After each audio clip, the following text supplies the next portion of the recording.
네, 22대 국회 들어 건건이 충돌하던 여야가 예산안 처리도 결국 법정 시한을 어기게 됐습니다. 과반 의석을 무기로 예산마저 단독 처리하려던 야당이나 제대로 된 협상 카드 하나 제시하지 못한 여당 모두 책임에서 자유로울 수 없다는 지적입니다. 정인용 기자입니다. 예산안이 헌법에서 정한 법정 시한, 즉 12월 초에 맞춰 처리된 건 국회 선진화법이 시행된 2014년 당해와 지난 2020년 단 2번뿐이었습니다. 윤석열 정부 들어서도 2022년 12월 24일에야 이듬해 예산안이 처리되는 등 상황이 나아지지 않았습니다. 그만큼 여야 대치가 극심했단 건데 오랜 헌정사상 처음으로 거대 야당의 감행 예산안이 본회의 전 마지막 관문인 예산결산특별위원회를 통과하기에 이르렀습니다. 불효불급한 예산안을 삭감하고 국민을 살리는 민생 예산을 담아낼 수 있는 여지를 만들어냈다는 사실은 매우 뜻깊게 생각합니다. 예산은 관례적으로 여야와 정부 간 3자 합의를 중시해온 사안인 만큼 야당이 이를 무시한 채 강경한 태도를 고집한 데 1차 책임이 있다는 시각이 적지 않습니다. 애초 우원식 의장이 여야 합의 없는 예산안을 본회의에 올릴 가능성이 희박한데도 부랴부랴 감액안을 예결위에서 강행한 건 실익 없는 여당 겁주기에 불과했다는 비판이 제기됩니다. 민생과 미래를 위한 예산 확충에 정부가 더 열심히여야 합니다. 거듭 여야 간 더 성숙된 논의와 정부의 적극적인 노력을 당부드립니다. 하지만 감사원과 검찰, 경찰의 특수활동비를 두고 야당의 거듭된 증빙 내역 제출 요구에도 절충점을 찾지 못해 결국 전액 삭감이란 결과를 받아든 여당을 두고도 무대책이란 지적도 나옵니다. 야당이 강조해온 지역화폐와 고교 무상교육 국비 지원 예산 등의 협상의 여지를 열어두지 않은 것 역시 여당의 부메랑으로 돌아온 셈입니다. 더 답답한 것은 지방교육재정교부금의 비효율을 그대로 방치하면서 지역화폐 비효율은 더욱 키우려 한다는 겁니다. 야당 감액안 본회의 처리에 일단 우원식 의장이 제동을 걸면서 헌정사 최악의 기록은 피했습니다. 여야가 여전히 내탕 공방을 벌이고 있는 가운데 정치 실종으로 민생과 나라 살림마저 뒷전으로 밀리고 있다는 우려의 목소리도 커지고 있습니다. YTN 정인용입니다. 우원식 국회의장은 정기국회 마지막 날인 오는 10일까지 여야가 내년도 예산안에 합의해달라고 촉구했습니다. 우 의장은 긴급 기자회견을 열고 국회 본회의에 예산안을 상정하지 않기로 했다며 이같이 밝혔습니다. 이어 민생 경제를 안정시키고 취약계층이 희망을 품을 예산안을 만들 책임이 국회에 있다며 법정 기한을 지키는 것 못지않게 막중한 책임이라고 지적했습니다.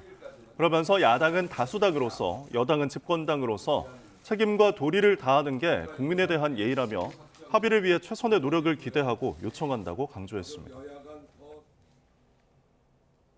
더불어민주당이 예고한 대로 최재 감사원장과 이창수 서울중앙지검장 탄핵 소추안이 발의돼 내일 국회 본회의에서 표결 절차를 밟을 것으로 보입니다. 국민의힘은 사정기관을 무력화하는 방탄용 정치 테러라고 반발했는데 일단 민주당이 추진하는 최상병 순직 사건 국정조사엔 참여하기로 했습니다. 나혜인 기자입니다. 민주당이 밝힌 최재해 감사원장 탄핵 사유는 크게 4가지입니다. 감사원은 대통령의 국정을 지원하는 기관이라고 발언해 스스로 독립성을 부정하거나 대통령 관저 이전 의혹은 뭉개고 지난 정부 인사들은 표적 감사하는 불법을 저질렀다는 주장입니다.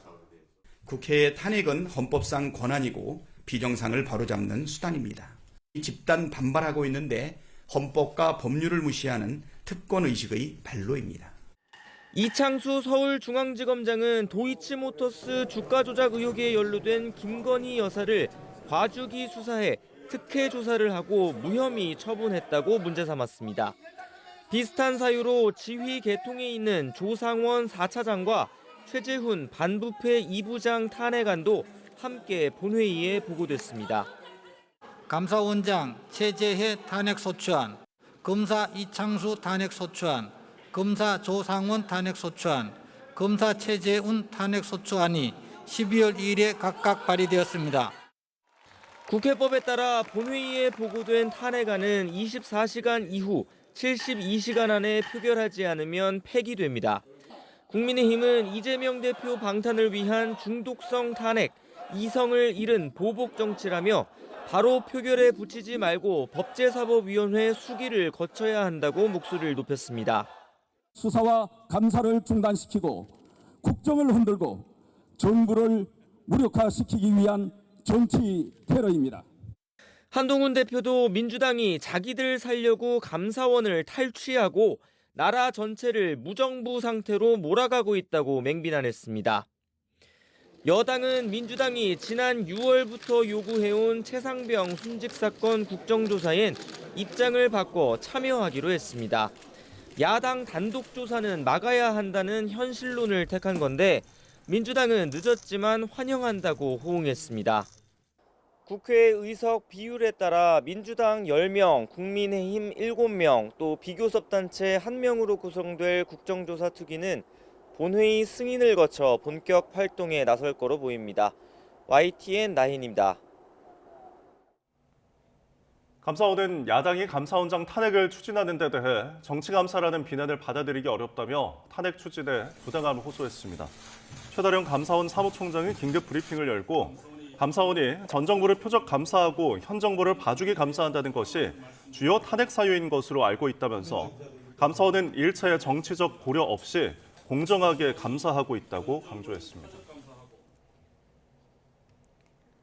더불어민주당의 서울중앙지검 지휘부에 대한 탄핵 추진과 관련해 중앙지검 평검사들도 공개적으로 반발하고 나섰습니다. 서울중앙지검 평검사 일동은 어제 검찰 내부망 이프로스에 입장문을 내고 서울중앙지검장 등 지휘부 탄핵을 추진하는 상황에 깊은 우려와 유감을 표한다고 밝혔습니다. 이들은 특정 사건 수사와 처분을 이유로 관여한 검사에 대한 탄핵을 시도하는 것은 헌법과 법률이 보장하는 검찰의 독립성과 중립성을 심각하게 훼손할 위험이 있다고 비판했습니다. 네, 고속도로를 달리던 이삿짐 트럭에서 불이 나면서 한때 일대에 심한 정체가 빚어졌습니다. 또 지난달 큰 불이나 50여 명이 구조됐던 경기 안산시 상가 건물에서는 2주 만에 화재가 또다시 발생했습니다. 박정현 기자입니다. 고속도로 한복판에 새까맣게 탄 트럭 한 대가 서 있습니다. 화물칸은 아예 형태를 알아볼 수 없을 정도로 녹아내렸습니다.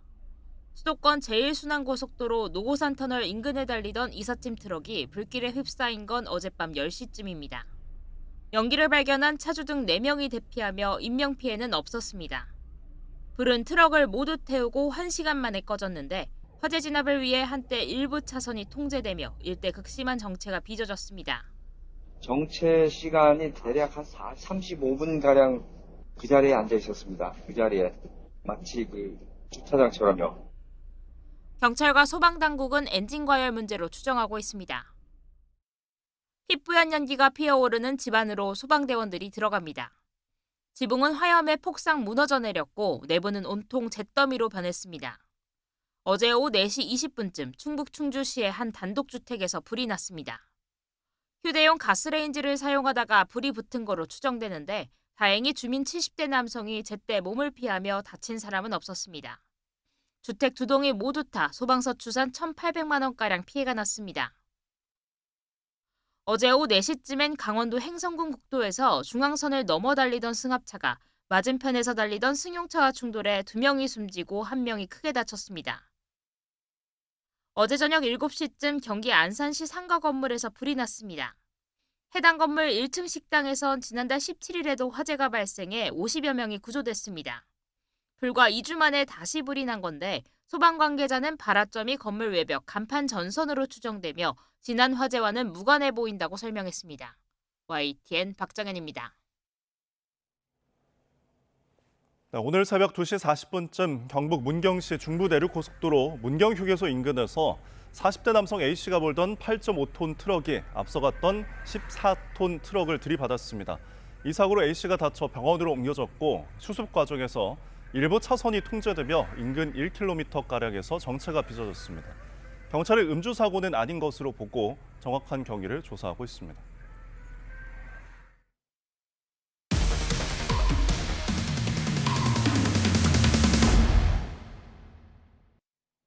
네, 의정 갈등이 장기화하고 있는 가운데 모야모야병으로 투병하다 뇌출혈로 쓰러진 16살 학생이 응급치료가 지연되면서 끝내 숨진 것으로 YTN 취재 결과 확인됐습니다. 해당 학생은 응급실을 찾아 헤매다 6시간 만에 겨우 첫 수술을 받았고 일주일 만에 목숨을 잃었습니다. 정현우 기자입니다. 지난달 15일 새벽 수원 주택가 골목으로 구급차가 들어옵니다. 구급대원들이 황급히 움직이고 잠시 뒤 출발합니다. 뇌혈관이 좁아지거나 막히는 모야모야병을 앓던 16살 A군이 뇌출혈로 쓰러진 겁니다. 머리 아파 이러고 그게 마지막이었거든요. 그래서 조금만 기다리라고 하고서 계속 정신 차리라고 하고. 구급차에 올라탄 뒤 구급대원들은 급히 아이를 치료할 병원을 찾기 시작했습니다.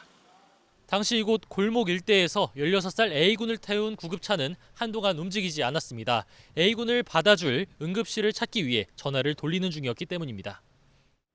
인근 중소병원과 대학병원 두 곳을 포함해 할 수 있는 데까지 모두 연락을 취했지만 진료가 가능하다는 곳은 없었습니다.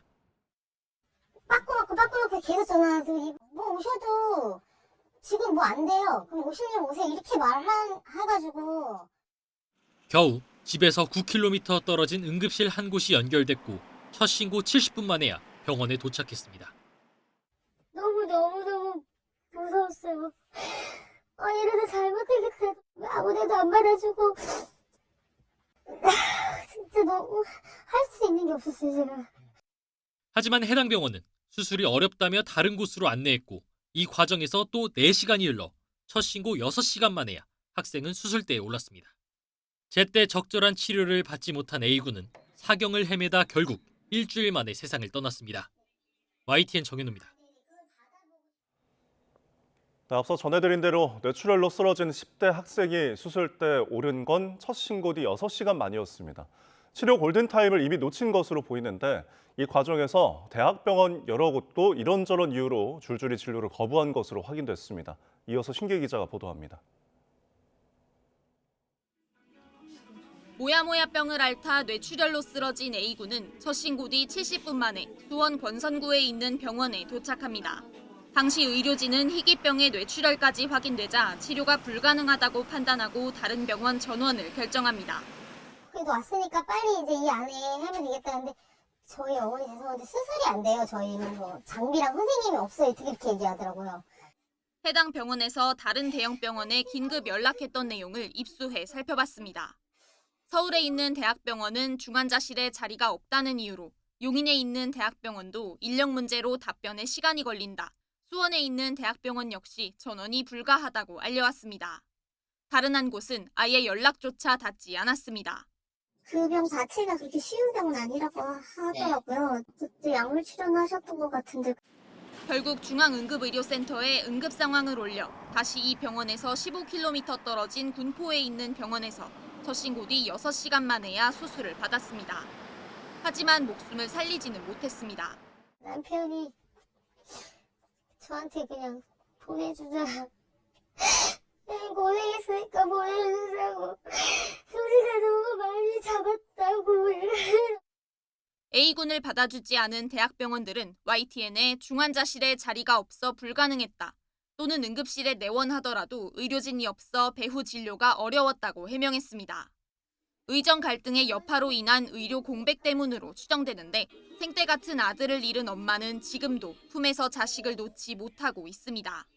지금도 못 보내고 있어요. 사실은 제가 실감도 안 나고. 그 의사 선생님들도 이렇게 사람들이 죽고 나가는 거 알면은 마음이 안 좋지 않을까요? YTN 신기혜입니다. 다음은 오늘의 경제 일정입니다. 영품 BMK 파트너스와 경영권 분쟁 중인 고려아연이 오늘 이사회를 엽니다.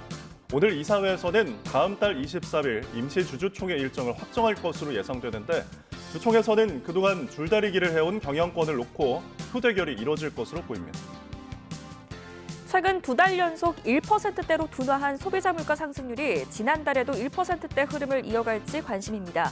앞서 정부는 물가 하향 안정세가 공고해지면서 2% 이내의 물가 흐름이 지속될 것으로 전망했습니다. 나홀로 사는 1인 가구 지난해 782만 가구를 넘어서면서 역대 최대치를 새로 썼는데요. 이런 1인 가구 증가가 경제적으로는 어떤 영향이 있을까요? 한국은행이 오늘 관련 내용을 발표합니다. 한국거래소가 오늘 금융인재 육성에 특화된 부산자율형 사립고 설립을 위해 업무 협약을 체결합니다. 업무 협약에는 부산시와 부산시 교육청, BNK 금융지주가 함께하는데 뛰어난 금융인재를 만들기 위한 학교가 언제, 어떤 형태로 탄생할지 주목됩니다. 정권 교체를 앞둔 미국 정부가 대중국 반도체 수출 통제안을 발표하면서 인공지능 개발에 필수적인 고대역 폭메모리 HBM을 규제 대상에 넣었습니다. 삼성과 SK가 사실상 세계 시장을 양분하고 있는 첨단 반도체여서 우리 기업의 피해도 우려됩니다. 워싱턴 권준기 특파원입니다. 바이든 행정부 들어 세 번째이자 마지막이 될 대중국 반도체 규제안에는 고대역폭 메모리 HBM이 수출 통제 대상에 포함됐습니다. 최근 중국이 집중하고 있는 인공지능 반도체 개발을 막기 위한 조치입니다. D램을 수직으로 쌓아올린 고성능 메모리로 AI 개발에 필수적인 HBM은 삼성전자와 SK하이닉스, 미국 기업인 마이크론이 세계 시장을 장악하고 있습니다. 상무부는 미국 밖에서 생산된 반도체라도 미국 장비와 기술이 사용되면 규제를 적용하기로 해 삼성전자와 SK하이닉스가 만드는 HBM도 수출 통제 대상에 포함됩니다. 그나마 SK하이닉스가 생산하는 HBM은 전량 미국으로 수출돼 큰 영향이 없지만 삼성전자는 HBM 매출의 30%가 중국에서 나오는 것으로 알려져 피해가 불가피할 전망입니다. 바이든 행정부는 반도체 수출 통제 등 대중국 강경 정책이 트럼프 2기 정부에서도 이어질 것으로 내다보고 있습니다. The protections of our advanced technologies. These are things we're going to advocate continue because we think that they are not political issues. 이번 수출 통제안에는 일본과 네덜란드는 적용 대상에서 빠졌습니다. 자체적으로 미국과 비슷한 수준의 수출 통제 정책을 실시하고 있다는 게 이유입니다. 중국 정부는 바이든 행정부의 마지막 반도체 규제안에 강력 반발했습니다. 136개 중국 기업을 수출 통제 명단에 넣고 중국과 제3국 간 무역에 간섭하는 건 경제적 강압 행위이자 비시장적 방법이라는 겁니다. 또 글로벌 공급망의 안정성을 심각하게 위협할 거라며 필요한 조처에 나서겠다고 경고했습니다. 워싱턴에서 YTN 권준기입니다. 네, 미국 정부가 삼성 SDI와 스텔란티스의 배터리 합작 법인인 스타플러스 에너지에 10조 5천억 원의 대출을 지원하기로 했습니다. 미국 에너지부는 바이든 정부의 인베스트 인 아메리카 정책의 일환으로 이 같은 조건부 지원을 실시하기로 했다고 밝혔습니다. 이번 대출은 인디애나주의 스타플러스 에너지의 리튬이온 배터리와 모듈 공장을 건립하기 위한 것입니다. 대내외 경제 여건이 어려운 가운데 대기업 10곳 가운데 7곳은 내년에 투자 계획이 없거나 아직 수립하지 못한 것으로 나타났습니다. 한국경제인협회가 매출액 500대 기업을 조사한 결과 57%는 내년도 투자 계획을 세우지 못했고 11%는 투자 계획이 없다고 답했습니다. 투자 계획을 세우지 못한 가장 큰 이유는 조직 개편과 인사 이동이었고 대내외 리스크 영향 파악이 우선이라는 답변과 불투명한 내년 국내외 경제 전망을 꼽은 답변이 그 뒤를 이었습니다. 정부가 상법 대신 자본시장법을 개정해서 소액주주를 보호하는 데 힘쓰기로 했습니다. 재계의 반발을 고려한 건데 적용하는 규율 대상과 행위를 한정해서 소송 남발을 막고 경영 활동에 어려움을 덜 주겠다는 취지입니다. 이형원 기자입니다.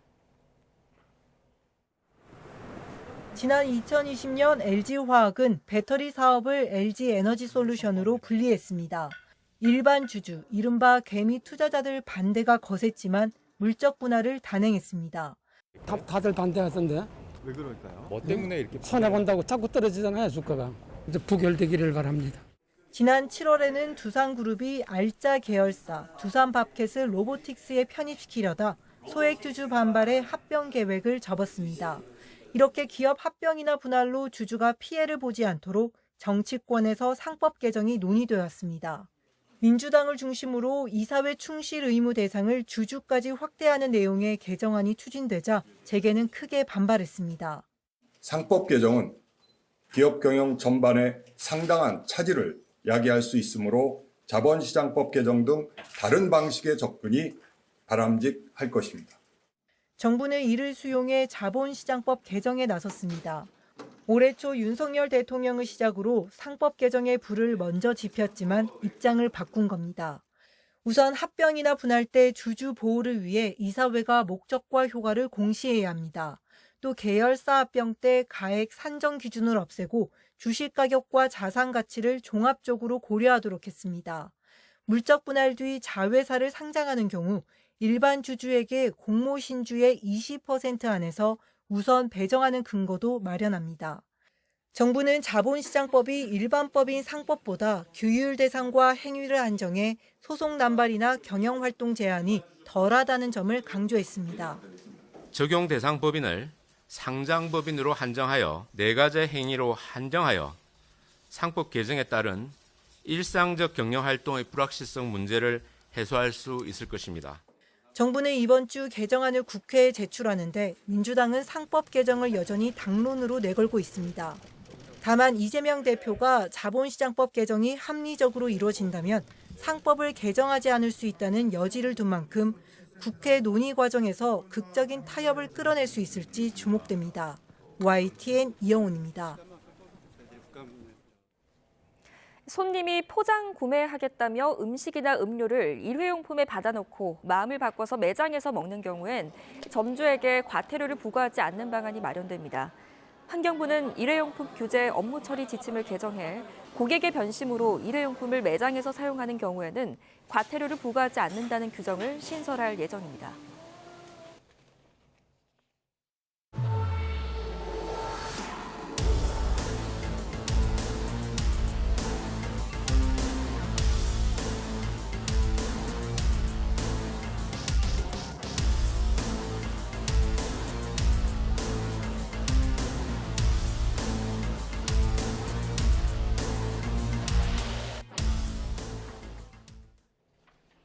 어제는 초봄처럼 포근하더니 하루 만에 날씨가 겨울로 급변했습니다. 현재 서울 기온은 영하 2.2도, 한파주의보가 내려진 인천은 영하 2.1도까지 떨어져 어제보다 많게는 10도나 낮은데요. 특히 찬바람의 실제 체감온도는 이보다 3, 4도가량 더 낮습니다. 출근길 보온에 신경 써야겠습니다. 오늘 아침 중부지방을 중심으로 영하권 추위가 나타나고 있습니다. 현재 춘천 영하 3.3도, 청주 0.8도를 보이고 있습니다. 한낮에도 예년 기온에 다소 밑돌며 춥겠는데요. 오늘 낮 기온은 서울 4도, 광주와 대구 8도가 예상됩니다. 한편 찬바람이 강하게 불며 미세먼지는 대부분 해소됐습니다. 아침까지 전북 내륙에는 안개가 짙게 끼겠고요. 또 오늘 밤사이 인천과 경기 일부, 충청과 전북에는 5mm 미만의 비나 1cm 안팎의 눈이 조금 내리는 곳이 있겠습니다. 빙판길 사고에 각별히 유의하시기 바랍니다. 날씨였습니다.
정부와 의료계의 대화 창구였던 여의정 협의체가 출범 20일 만에 좌초하면서 의정 갈등은 다시 안개 속 국면을 맞았습니다. 어제부터 시작된 대한의사협회 신임 회장 선거 결과에 따라 향후 대정부 투쟁 수위가 결정될 것으로 보입니다. 권민석 기자가 취재했습니다.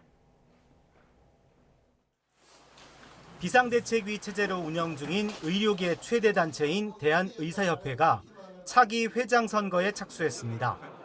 이틀간 후보 등록을 받고 다음 달 2일부터 사흘간 투표를 진행해 신임 회장을 선출할 예정입니다.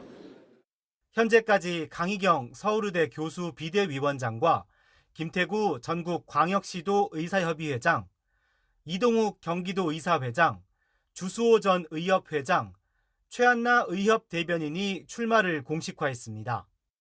5명을 성향으로 분류하면 1대4 구도인데 온건파라는 강 위원장마저 정부의 태도 변화를 우선하고 있습니다.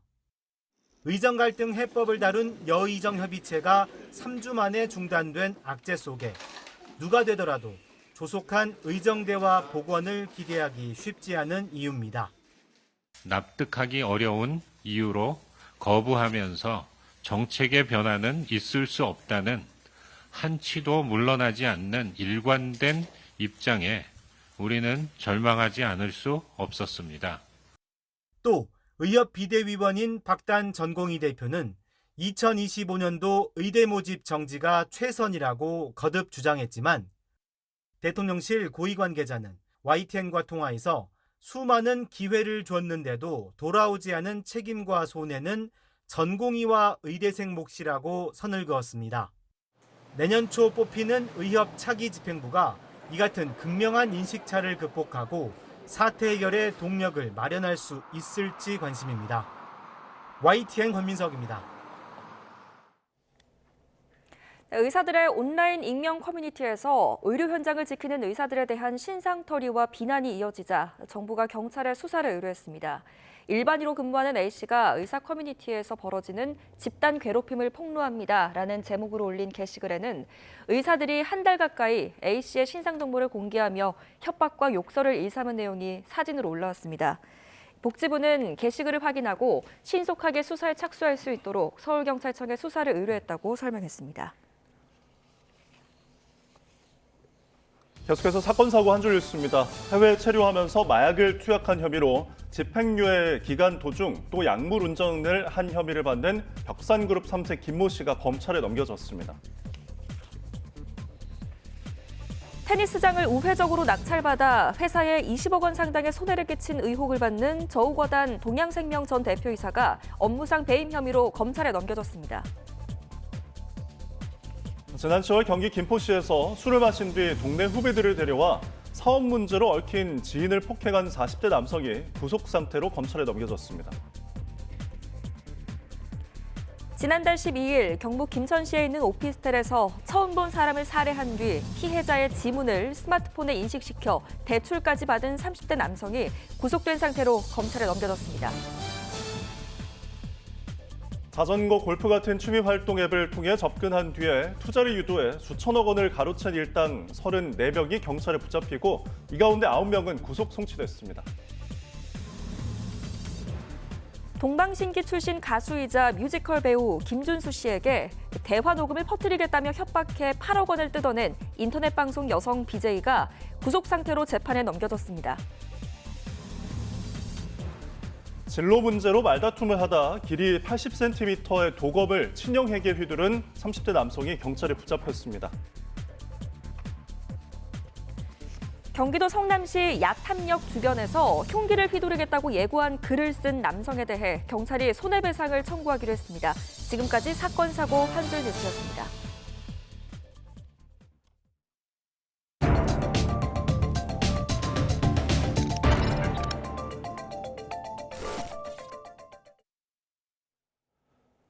최근 비트코인 등 가상자산 시장에 막대한 돈이 몰리는 가운데 저희 YTN은 가상자산 투자의 실태와 대책을 짚어보는 코인 열풍의 민낯 연속 보도를 이어가고 있습니다. 주식 리딩방에서 곧 상장될 코인이 있다며 투자를 유도한 뒤 10억여 원을 가로챈 사건도 발생을 했는데요. 홍보한 코인도 투자 사이트도 모두 가짜였습니다. 양동훈 기자가 단독 보도합니다. A씨는 지난 6월 유명인 이름을 내건 유튜브 광고를 보고 카카오톡 주식 리딩방에 들어갔습니다.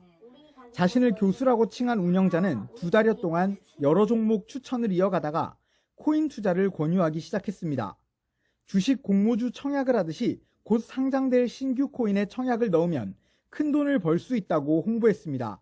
청약이 무위험, 고수익, 90달러라고 하면 $2에 샀으면 $90면 엄청나게 크잖아요. 이후 리딩방에는 운영자 말을 듣고 코인에 투자해 수십억 원을 벌었다는 인증 사진이 잇따라 올라왔습니다.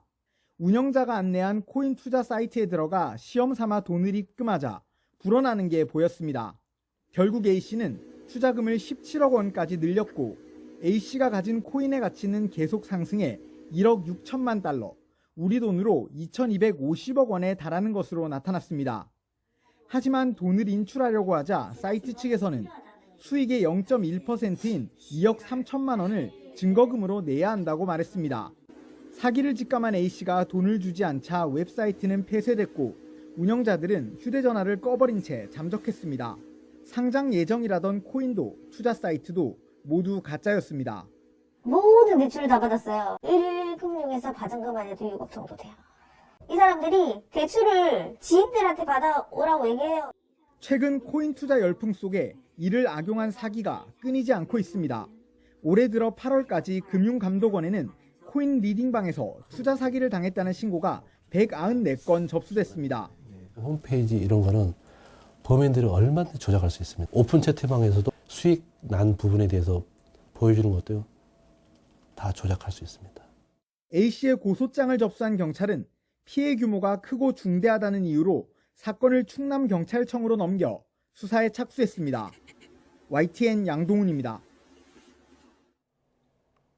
공천개입 의혹을 수사하고 있는 검찰이 명태균 씨와 김영선 전 의원을 오늘 구속 기소할 예정입니다. 상원지방검찰청은 오늘 정치자금법 위반 혐의를 적용해 두 사람을 동시에 재판에 넘깁니다. 명 씨는 구속기한이 5일이지만 김 전 의원 구속기한이 오늘이라 동시에 기소하는 겁니다. 두 사람은 지난 2022년 경남 창원 의창 국회의원 보궐선거에서 공천을 대가로 7,600여만 원을 주고받은 혐의를 받습니다. 검찰은 두 사람을 정치자금법 위반 혐의로 우선 기소한 뒤에 추가 의혹 수사를 이어갈 예정입니다. 경기도 수원에 있는 외국인 전용 클럽에서 마약 사범들이 줄줄이 붙잡혔습니다. 경찰과 출입국 외국인청이 합동 단속에 나섰는데 일부 클럽 직원은 불법 체류자인 것으로도 확인됐습니다. 권준수 기자입니다. 화려한 조명이 깔린 클럽 안에 경찰과 손님 수십 명이 뒤섞여 있습니다. 마약이 유통되고 있다는 첩보를 입수한 경찰이 외국인 전용 클럽을 대상으로 합동 단속에 나선 겁니다. 마약 구매는 예약제로 은밀하게 운영됐는데 필로폰이 들어있는 탄산음료 한 잔에 10만 원가량을 내고 마시는 방식이었습니다. 마약 투약자 10여 명에게서는 대부분 필로폰과 엑스터시가 검출됐고 현장에서 발견된 케타민 70g 등은 압수됐습니다. 국적은 대부분 베트남 출신의 20, 30대 남성이었습니다. 종업원 포함해서 저희가 90여 명대를 단속을 하게 됐고요. 제가 마약 시작 검사를 했거든요. 마약 양성 반응이 나온 그리고 마약 투약자를 12명을 추가적으로 검거를 한 겁니다. 수원 출입국 외국인청도 함께 단속에 나선 결과 불법 체류자인 손님들과 직원들도 적발됐습니다. 또 국내에 체류하면서 취업 규칙을 위반한 외국인도 있었는데 마약 사범까지 합하면 밤사이 모두 39명이 검거됐습니다. 경찰은 불법 체류자 등은 절차대로 강제 출국시킬 방침이라면서 클럽에 마약을 유통한 총책 등이 있는지 수사를 이어나가고 있습니다. YTN 권준수입니다. 동덕여대와 총학생회 간의 살얼음판 대치가 계속되고 있습니다. 본관 점거 해제를 위해서는 학교가 남녀공학 전환을 추진한 것을 사과하라는 총학생회의 요구에 대해 동덕여대는 어처구니 없다며 일축했습니다. 학교 측은 수십억 원에 달할 것으로 보이는 복구 비용을 학생들에게 청구하는 방안도 검토 중입니다. 이현정 기자입니다. 무엇을 사과하라는 건지 알 수 없다. 동덕여대가 본관 점거 해제 조건으로 남녀공학 전환 추진을 사과하라는 총학생회 측의 요구를 일축했습니다. 학교 측은 입장문을 내고 반대 의사를 폭력으로 행사한 당사자가 대학에 사과를 요구하는 어처구니 없는 상황이라며 강경한 입장을 밝혔습니다. 또 수업 거부 학생들의 출결 기록을 정상화해달라는 학생회 측 요구에 대해서도 학점과 직접적으로 연계되는 만큼 출결 처리는 객관적이고 엄격해야 한다며 거부 의사를 분명히 했습니다. 특히 불법 행위로 대학의 이미지와 위상이 나락으로 떨어져 취업의 길이 막막해지고 시위에 참석하지 않은 대부분의 학생들이 사회적 편견과 불이익을 감당하게 됐다고 지적했습니다.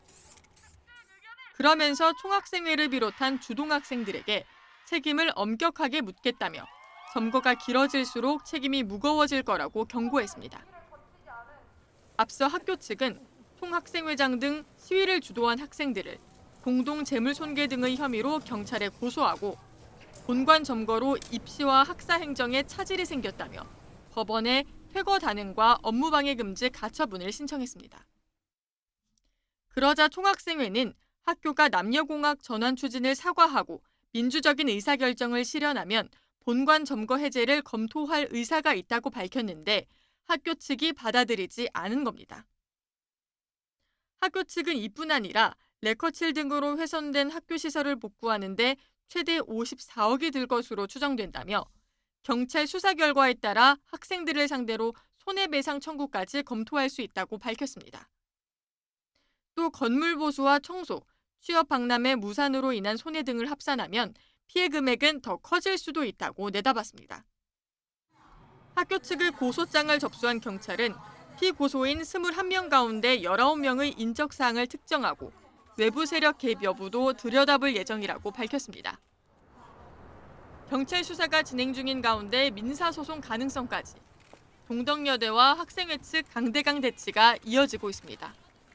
YTN 이현정입니다. 이달 말 퇴임을 앞두고 외국 출장을 가려고 해 논란이 불거지자 돌연 취소한 세종 소방본부장이 애초 세종시로부터 승인받은 일정표와는 다른 별도의 일정을 세웠던 것으로 확인됐습니다. 내용을 살펴봤더니 훈련 일정은 줄어들었고 유명 관광지들이 가득해서 사실상 외유성 출장을 계획한 것이라는 지적을 피하기가 어려워 보입니다. 이상곤 기자가 단독 취재했습니다. 세종소방본부가 세종시로부터 승인받은 국외 단기훈련 일정표입니다.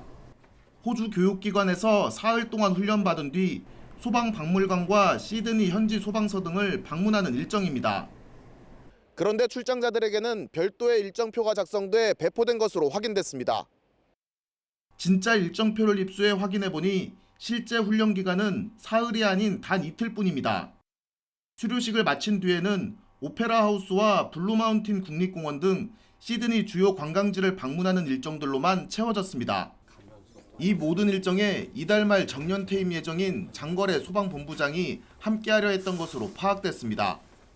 훈련 때문에 가는 건데 오히려 작년에 비해서 훈련 기간은 줄어들고 관광이 좀 늘어났어. 오히려 효도관광 가는 게 아닌가. 이런 일정을 위해 여행사를 선정하고 1인당 105만 원씩 거둔 것으로 취재 결과 확인됐습니다. 예산을 초과하는 부분이 발생했기 때문에 그 부분을 예산을 쓰지 않고 사비로 이제 분담한 게 아닌가 싶긴 하거든요. 소방 공무원들의 교육비와 항공 운임 등에는 시민 혈세가 투입되는데 사실상 외유성 아니냐는 비판이 나오고 있습니다. 세종소방본부는 경험 부족으로 훈련 이후 일정은 자유시간으로 생각해 여행사를 선정했다는 모호한 해명을 내놨습니다. 이와 관련해 세종시는 출장자들이 승인받은 출장 계획을 이행할 것으로 믿지만 별도 일정표에 대한 구체적인 경위는 파악해볼 필요가 있다고 밝혔습니다.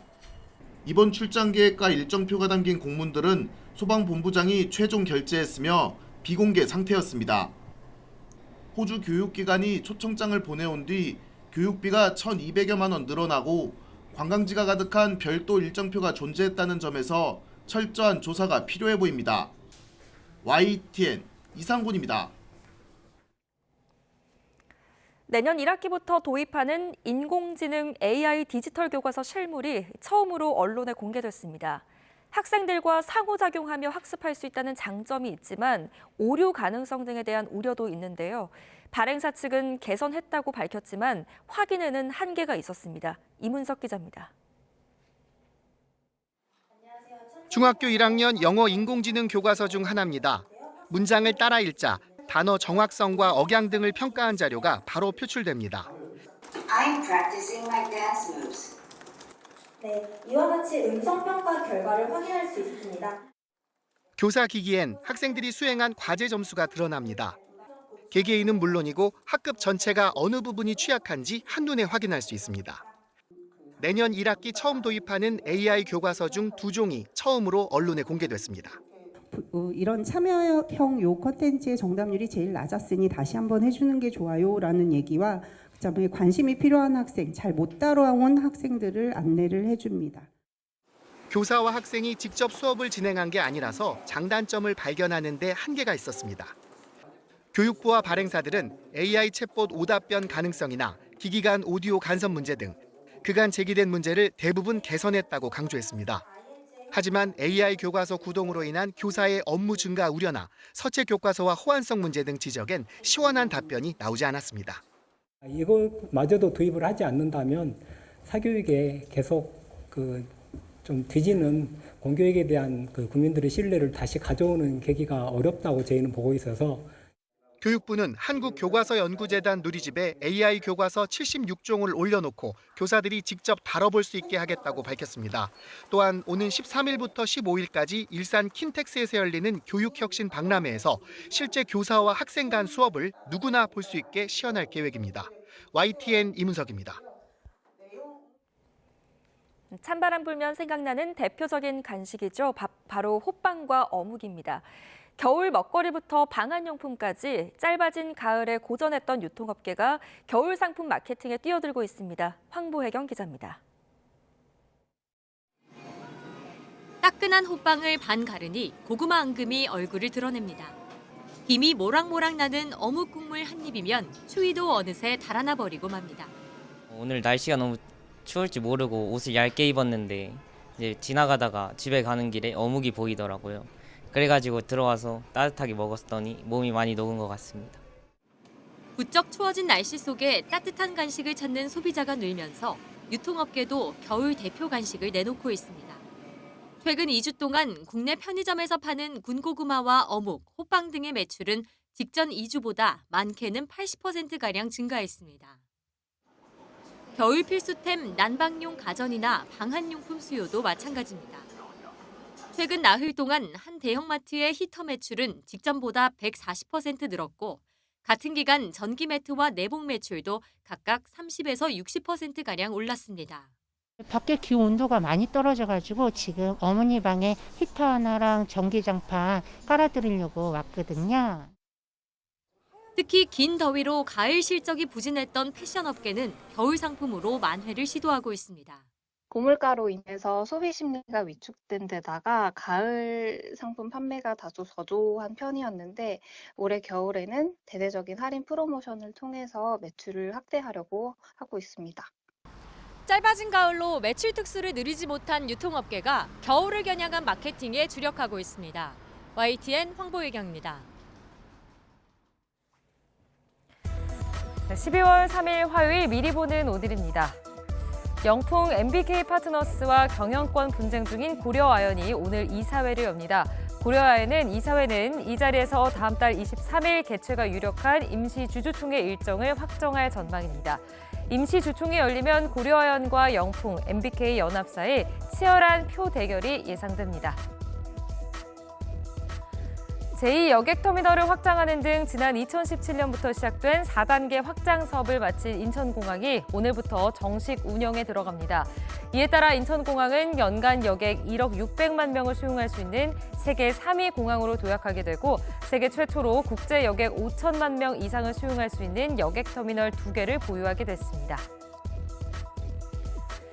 한강 작가의 노벨 문학상 수상을 맞아 서울도서관에서 세계 노벨 문학축제가 열립니다. 오늘 오후 2시부터 진행되는 행사에는 노벨 문학상의 과거, 현재, 미래를 주제로 최은영, 박상영 작가와 함께하는 북토크 등 다양한 프로그램이 진행됩니다. TV 드라마 정년이가 화제를 모으는 가운데 원로 배우와 국립창극단 배우 등이 참여하는 여성 국극 특별 공연이 오늘 열립니다. 국가유산진흥원이 마련한 공연은 홍성덕, 허숙자, 이옥천 등 1960년대 활동했던 대표적인 여성 국극 배우의 토크 콘서트에 이어 대표적 선화공주를 함께하는 감상하는 순서로 꾸며져 있습니다. 지금까지 미리 보는 오늘이었습니다. 다음 소식입니다. 조 바이든 미국 대통령이 퇴임을 앞두고 차남의 사면을 결정한 데 대해 미 백악관은 트럼프 측의 정치 공세를 막기 위해서라고 해명했습니다. 하지만 트럼프 당선인이 취임 이후 사법권을 남용할 경우 이를 막을 명분이 약해졌다는 비판이 나오고 있습니다. 워싱턴 홍상희 특파원입니다. 백악관에서 열린 크리스마스 행사를 마친 질 바이든 여사에게 질문이 이어졌습니다.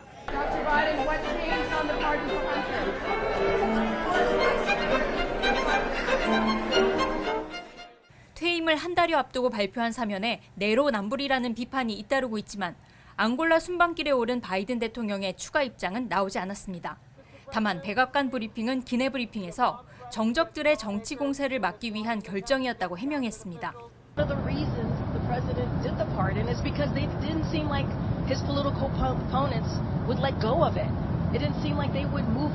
사면을 정치적 목적으로 무기화했다는 트럼프 당선인의 비판에도 동의하지 않는다고 강조했습니다. 오는 12일과 16일로 예정돼 있었던 헌터 바이든에 대한 형량 선고 역시 조건 없는 사면 단행으로 취소될 것으로 보입니다. 아들을 사면하지 않겠다고 공언해왔던 조 바이든 대통령이 약속을 뒤집으면서 파장은 더 커지고 있습니다. And I am satisfied that I'm not going to do anything. I said I abide by the jury decision. I will do that, and I will not pardon him. 공화당은 물론 민주당 제러드 폴리스 콜로라도 주지사도 후대 대통령이 남용할 수 있는 나쁜 선례를 남겼다며 비판이 잇따르고 있습니다. 특히 트럼프 당선인이 법무장관과 FBI 국장에 잇따라 충성파를 발탁하는 등 정치적 중립성을 저해하고 있다는 비판도 힘을 잃을 것이라는 우려가 나오고 있습니다. 워싱턴에서 YTN 홍상입니다. 프랑스 정부가 60여 년 만에 불신임을 통해 해산될 위기에 놓였습니다. 정부가 하원의회 표결을 건너뛰고 복지 예산안을 처리하자 야권은 좌우진영 할 것 없이 정부 불신임안을 제출하겠다고 나섰습니다. 이경화 기자입니다. 프랑스 정부가 국민연금과 건강보험 등의 수입과 지출을 관리하는 사회보장 재정 법안을 하원 표결 없이 통과시켰습니다. 야당과의 협상이 결렬되자 정부 집권으로 법안을 통과시키는 헌법 조항을 사용한 겁니다. Alinéa 3 de la Constitution. J'engage la responsabilité du gouvernement, de mon gouvernement, sur l'ensemble du projet de loi de financement de la sécurité sociale pour 2025. 정부의 강행 처리에 극우 국민연합뿐 아니라 좌파 진영까지 야당 모두 강하게 반발했습니다. 야당은 정부 불신임안을 제출하겠다고 입을 모았습니다. Nous déposons donc une motion de censure et nous allons la voter parce que les Français en ont soupé. Voilà, ils en ont soupé d'être étrillés. Et Michel Barnier restera probablement dans l'histoire comme le Premier ministre qui aura eu le mandat le moins long comme Premier ministre de la Ve République. 야당 의석수를 모두 합치면 불신임안을 통과시킬 수 있는 하원 과반을 훌쩍 넘어 정부 붕괴는 현실이 될 가능성이 높습니다. 이렇게 될 경우 1962년 조르주 퐁피두 정부 이후 처음으로 불신임을 통한 정부 해산 사례가 됩니다. 불신임안은 이르면 오는 4일 표결에 들어갈 전망입니다. 정부가 해산하면 에마뉴엘 마크롱 프랑스 대통령은 후임 총리를 다시 지명해야 하지만 소수 여당 입장에서 후임자를 찾기가 쉽지 않습니다. 앞서 바르니에 정부는 복지 예산 등 정부 지출을 축소하고 대기업과 부유층에 대한 증세를 담은 내년도 예산안을 확정했습니다. 하지만 좌우 정당 모두 사회적 불평등이 심해지고 기업 부담이 커진다는 등의 이유로 정부 예산안에 반대해왔습니다. YTN 이경아입니다. 이처럼 프랑스 정부가 하원의 표결 없이 내년도 예산안의 핵심인 사회보장 재정 법안을 처리하면서 정부가 붕괴 위기에 처하자 환율 시장이 출렁였습니다. 현지 시각 2일 오후 4시 10분 기준 파리 외환시장에서 유로화 환율은 1유로당 1.047달러로 전 거래일보다 1.01% 급락했고 1유로당 0.8287파운드로 0.21%까지 떨어졌습니다. 프랑스 증시 대표 지수인 깍그 40도 정부 붕괴 가능성에 장 초반 1.2%까지 하락했습니다. 지난달 26일부터 시리아 북서부에서 내전이 격화한 이후 민간인이 최소 44명 이상 숨지고 5만 명 가까운 피난민이 발생했다고 유엔이 밝혔습니다.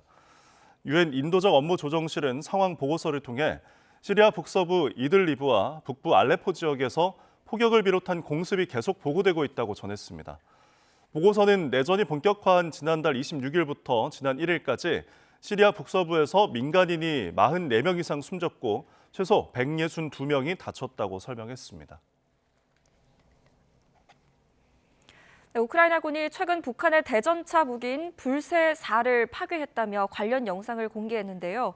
북한이 기존의 장사정포뿐만 아니라 신형 무기까지 지원하며 사실상 북한 신무기의 테스트베드가 되는 게 아니냐는 우려도 나옵니다. 박희재 기자입니다. 지난 2018년 북한 열병식에서 영상으로 공개된 북한 장갑차입니다. 전차 파괴용 미사일인 불새-4를 최대 8발까지 장착이 가능한 발사대가 탑재돼 있습니다. 그런데 최근 우크라이나군이 이와 유사한 형태의 장갑차를 파괴했다고 주장하며 드론 영상을 공개했습니다. 이 불새-4는 과거 북한이 러시아에서 들여온 대전차 미사일을 복제해 자체 생산에 개량한 뒤 러시아로 다시 지원한 건데 이번이 첫 사례인 것으로 알려졌습니다. 사거리는 최대 25km까지 추정되는데 관통력이 커서 우리 K2 전차에도 상당한 위험 요소로 평가됩니다.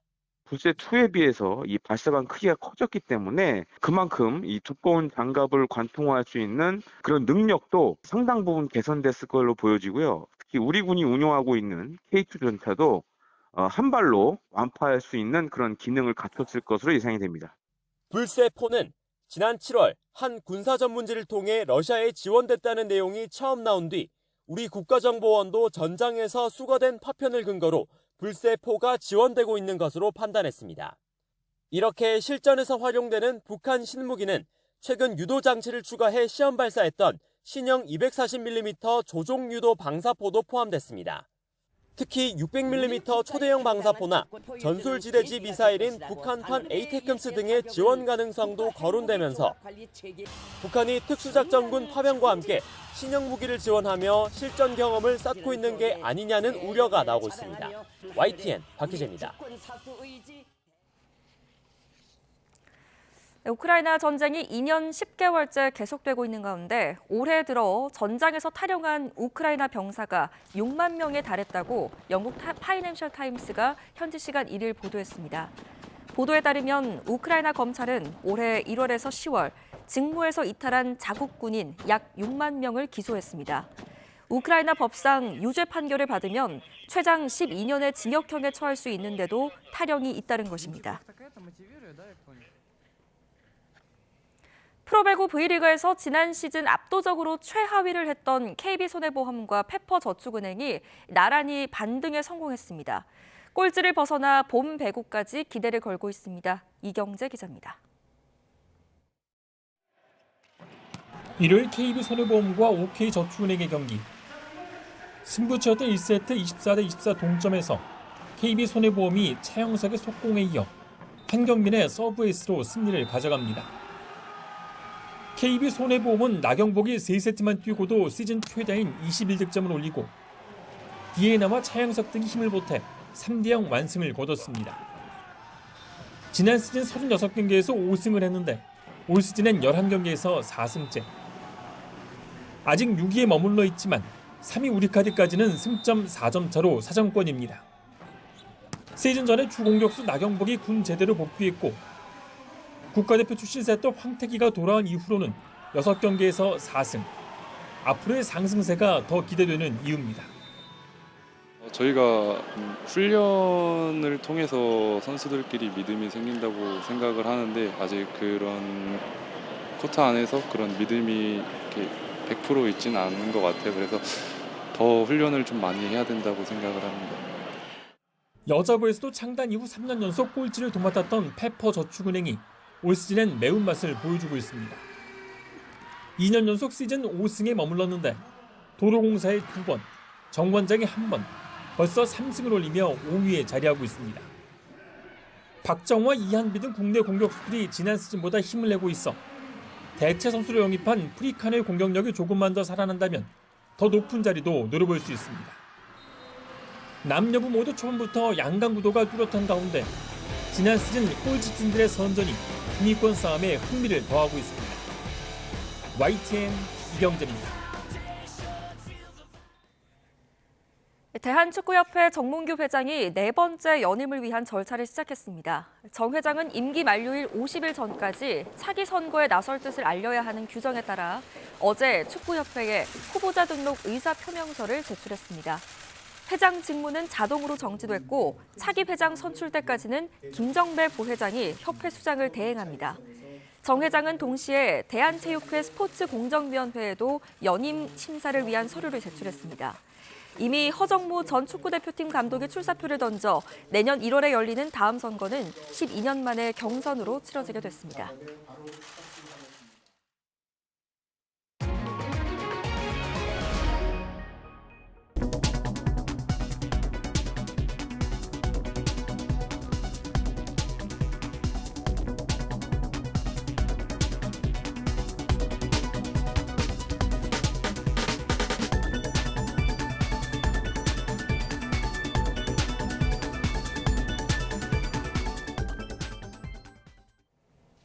뉴스타트 3부 잠시 후에 이어집니다.